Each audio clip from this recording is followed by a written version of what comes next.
Hello and welcome to an average debate show, Master Debatin'.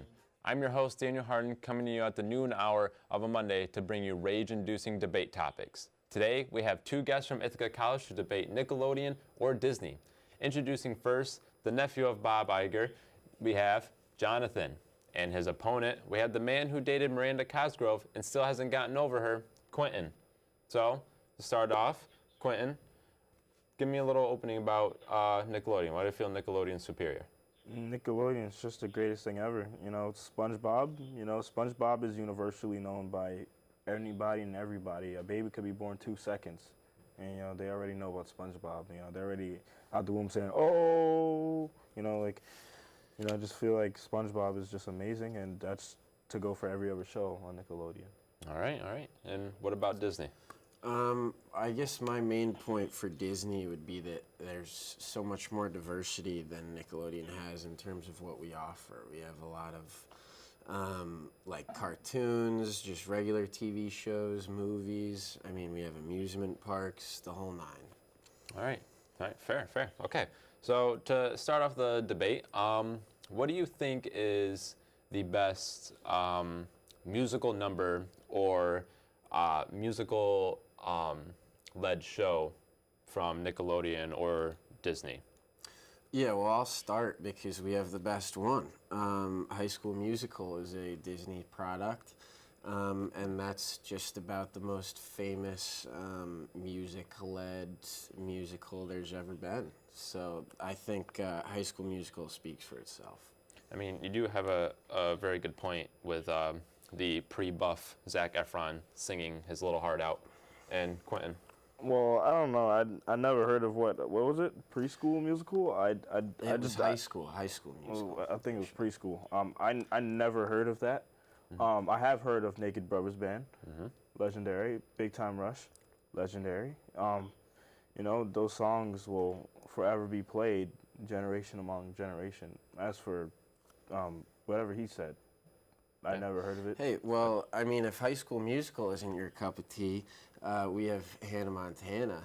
Who? And she has since turned into Miley Cyrus, she sings in the real world. She's an Isn't she on singer, drugs in the real world as well? Well, we don't like to talk about that. Yeah, I'm sure child stars, it gets a little I wouldn't want to iffy, talk about it either. Now, Jonathan, you brought up the good point of in the real world. Now, for your guys' respective studios, what do you think is the best real cast show that Disney or Nickelodeon provides?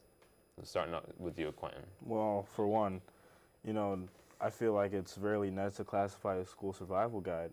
They teach you literally what to do in school, how to survive in school. Disney doesn't do anything like that. They don't care about you. They just want your money. They're not here to teach you anything.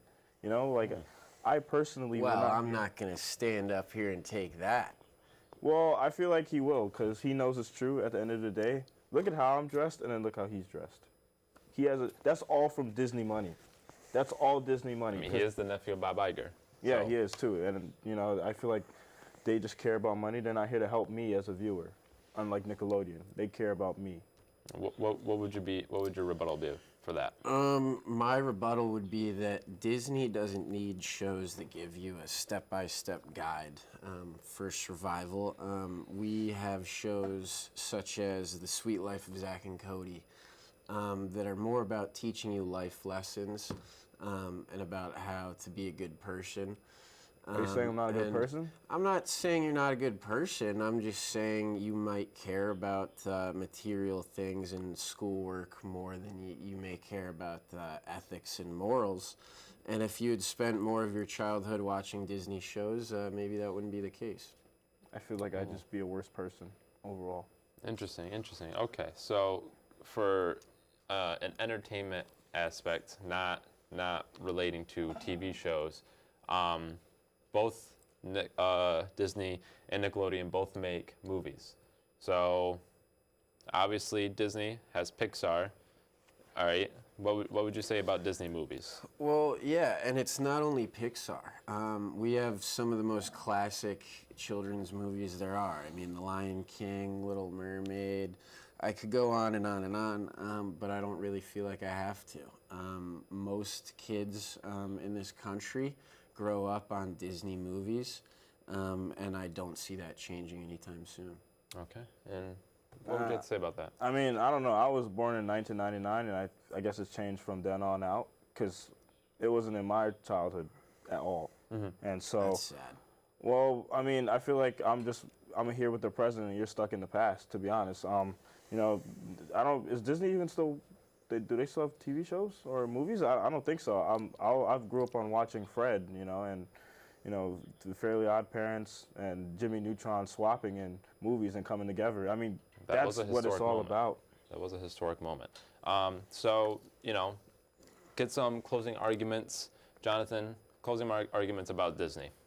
Well, we have 2 amusement parks, we have the best movies on TV, and we have the best kids' TV shows on TV. So yeah, that's all I have to say. And Quentin? Not only do we have the better than best TV shows and the better than best movies, but we also have an award show. And I don't think Disney has an award show, and you can get slimed on, and that's amazing. That That's is gross. also Slime is very disgusting. true. So that's it for Master Debating. Catch us next week where we find the sound of a dog makes when you drop it on the floor. Goodbye, everybody.